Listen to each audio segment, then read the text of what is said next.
नमस्कार मित्रांनो, मन धागा धागा जोडते नवा या मालिकेच्या नवीन प्रोमो मध्ये आपल्याला पाहायला मिळणार आहे. सार्थक आनंदीच्या आई वडिलांना भेटायला गेलेला असतो. सुखदाचा सार्थकला फोन येतो. फोनवरून विचारते, तू कुठे आहेस सार्थक? तर सार्थक बोलतो, मी बाहेर आलो आहे असं सांगतो. पण सुखदा त्याला म्हणते, आत्ता तर आजारातून बाहेर आला आहेस, जरा काळजी घे खडूस. तर सार्थक आनंदीच्या आई बाबांना म्हणतो, ही सुखदा तर आता घरातलीच झाली आहे.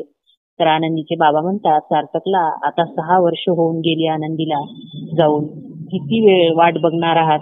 तिला जर परत यायचं असतं तर ती एक तरी कॉल केला असता. एखादी चांगली मुलगी बघून लग्न करा आता.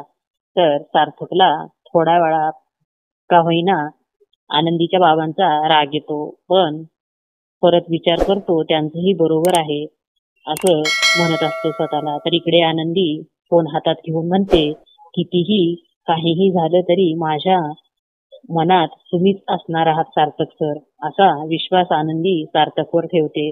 तर येणाऱ्या भागामध्ये कळेल का आनंदीचा सार्थक आता सुखदाचा होणार आहे. असेच अपडेट बघण्यासाठी आमच्या चॅनलला सबस्क्राईब करा. धन्यवाद.